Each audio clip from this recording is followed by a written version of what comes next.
Have you ever reacted with anger when, deep down, you were actually hurt? Or felt jealous when in reality, it was insecurity? This happens because the emotion we show isn't always the one we truly feel. Today, you'll learn the difference between primary and secondary emotions and how this awareness can transform your life. Stay until the end to discover practical techniques to manage your emotions more effectively. If this topic interests you, make sure to subscribe to the channel and leave a like to help more people understand their emotions. Now let's get started. We don't always express what we truly feel. Often, a deeper emotion is hidden behind the one we display. To better understand this, we need to differentiate between primary and secondary emotions. What are primary emotions? They are instinctive and universal, present from childhood and shared across all cultures. They arise automatically in response to external and internal stimuli. Examples: fear when seeing a threatening animal, sadness after a loss, joy when meeting a dear friend. These emotions are essential for our survival and social connection, as they help us react quickly and communicate with others. What are secondary emotions? Unlike primary emotions, secondary emotions are learned throughout life and influenced by culture, experiences, and personal beliefs. They often act as a defense mechanism to hide primary emotions that feel uncomfortable or vulnerable. Examples: hatred may conceal fear. Guilt may be a response to suppressed sadness. Resentment may mask emotional pain. The problem with secondary emotions is that instead of connecting us with our true feelings, they distance us from our essence and can lead to destructive behaviors or prolonged suffering. Why does this difference matter? Recognizing when we are acting based on a secondary emotion gives us the power to understand what is really happening inside us. This helps us make wiser decisions and avoid impulsive reactions that could harm our relationships and emotional well-being. Now that we understand these differences, let's explore the impact of secondary emotions on our lives. When we act based on secondary emotions without recognizing the primary ones behind them, we end up distancing ourselves from who we really are and from our true feelings. This can lead to emotional suffering, relationship difficulties, and impulsive decision-making, disconnection, and suffering. Secondary emotions take us further from the root of the problem, making it harder to find healthy solutions. Practical example: someone who reacts with anger after a disappointment may actually be feeling sadness or frustration. However, by only expressing anger, this person may isolate themselves or push others away instead of seeking support and comfort. The cycle of emotional pain. When secondary emotions become a habit, they can lead to issues such as anxiety, depression, and loneliness. Common examples: jealousy blames others for personal discomfort, leading to bitterness and insecurity. Resentment acts as protection against hurt but results in isolation. Guilt and shame block constructive actions and trap a person in self-criticism, making positive change more difficult. These emotions create a negative cycle. Instead of addressing the real feeling, the person gets caught up in impulsive reactions that only deepen their suffering. Understanding and accepting primary emotions can transform the way we handle emotional challenges, improve our relationships, and reduce unnecessary suffering. When we recognize what we truly feel, we make more conscious decisions and connect better with others. Addressing emotions at the root. By identifying the primary emotions behind the secondary ones, we can act on the root cause of the problem instead of just reacting superficially. Practical example: someone who constantly feels angry may realize that deep down, they are dealing with insecurity or fear of rejection. By acknowledging this, they can work directly on their insecurity instead of taking their anger out on others. Improved relationships. When we accept and express our primary emotions, we create more empathy and authenticity in our relationships. Example: instead of reacting with resentment after a disappointment, if we can express our sadness or frustration honestly, we avoid unnecessary conflicts and strengthen our connections. Avoiding unnecessary suffering. Acting based on secondary emotions can create cycles of anger, guilt, and isolation.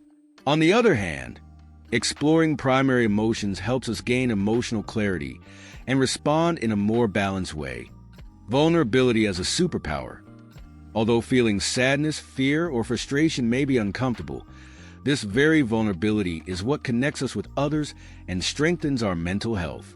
The ability to recognize and embrace our primary emotions makes us more resilient and emotionally intelligent. Recognizing when we are stuck in secondary emotions is essential for developing emotional intelligence and avoiding impulsive reactions.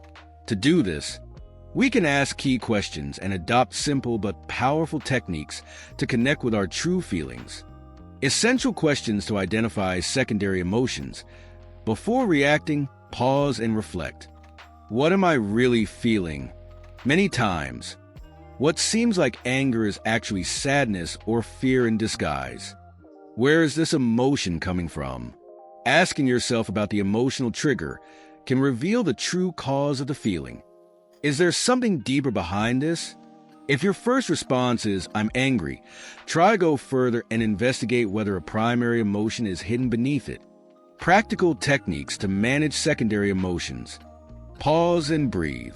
Before reacting impulsively, take a deep breath. Creating this mental space allows you to explore your feelings before acting. Write down your thoughts. Putting your feelings on paper helps clarify the primary emotions behind the secondary ones.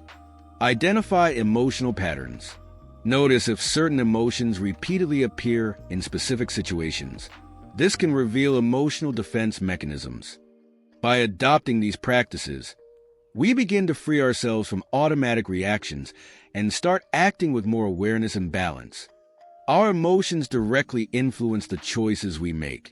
When we act based on secondary emotions, we risk making impulsive and harmful decisions. However, when we recognize our primary emotions, we gain more clarity to act in a balanced and effective way. The danger of impulsive decisions. When we react without understanding what we truly feel, we may take actions that we later regret. Practical example. If someone feels angry at their boss after receiving criticism, they might react explosively or shut down emotionally. However, if they take a moment to reflect before acting, they might realize that, deep down, they fear not being valued. This awareness allows for a more constructive response, such as having an open conversation or working on skill improvement. More options and clarity in problem solving. By recognizing the primary emotion behind an intense reaction, we can assess different ways to respond, avoiding unnecessary conflicts. Example from cinema. In the movie Good Will Hunting, the protagonist constantly expresses anger, but this emotion masks deep pain caused by past trauma. Only when he allows himself to feel and face that pain does he manage to transform his life. Vulnerability as strength in decision-making. Having the courage to recognize and express primary emotions, instead of hiding them behind secondary ones, helps us act more authentically and intelligently. This improves our mental health, strengthens our relationships, and leads us to choices that align with our values and goals. Each secondary emotion can hide a deeper, more sensitive primary emotion. When we fail to recognize this, we reinforce negative patterns and increase our suffering. Let's look at some common examples and their impact. Jealousy, what it seems to be, fear of losing someone or not being enough. Impact, leads to distrust, arguments, and insecurity, harming relationships. Resentment, what it seems to be, a way to protect oneself from emotional pain. Impact, causes isolation and emotional withdrawal, preventing healing. Guilt, what it seems to be, a sign of responsibility. Impact, when excessive, it paralyzes constructive actions and fuels destructive self-criticism. Hopelessness, what it seems to be, a defense mechanism against failure. Impact, makes a person give up before even trying, reinforcing frustration and depression. When we don't identify the primary emotion behind the secondary one, we remain trapped in these negative cycles. The good news is that there are techniques to break these patterns and build a healthier relationship with our emotions. Now that we understand how secondary emotions can mask primary emotions, it's time to learn strategies for handling them more effectively. Small habit changes can make a big difference in how we process our feelings. Journaling for self-reflection. Writing about your emotions helps identify patterns and understand their underlying causes. How to do it. Write about a moment when you felt a strong emotion. Ask yourself, what was I really feeling before this reaction? Reflect on what you could have done differently to express the primary emotion. The conscious pause technique. Creating a gap between a stimulus and your reaction prevents impulsive decisions based on secondary emotions. How to do it. When you feel a strong emotion, pause for a few seconds and take a deep breath. Ask yourself, is this emotion primary or secondary? If it's secondary, try identifying what's behind it before taking action. Emotional mindfulness. Mindfulness allows you to observe emotions without automatically reacting to them. How to do it. When experiencing an intense emotion, focus on your breathing. Observe the emotion without judging it, as if you were analyzing it from the outside. Allow yourself to feel it without suppressing or changing it immediately. Positive self-talk. Many secondary emotions stem from automatic negative thoughts. Reframing these thoughts can bring greater emotional clarity. How to do it. If you catch yourself thinking, I'm a failure, guilt, replace it with, I made a mistake, but I can learn from this. If you feel resentment, ask yourself, what is this hurt trying to teach me? These practices help develop greater emotional intelligence, allowing you to handle your emotions in a healthier and more conscious way. Understanding the difference between primary and secondary emotions helps us act with more clarity and balance. When we recognize what we truly feel, we avoid cycles of suffering and make more conscious decisions. Small habits like mindful pauses and emotional mindfulness strengthen our emotional intelligence and improve our relationships. Now tell me, have you ever noticed a moment when a secondary emotion masked what you were really feeling? Share your experience in the comments. And if this content resonated with you, leave a like, share, and subscribe to the channel for more videos on self-awareness and emotional well-being.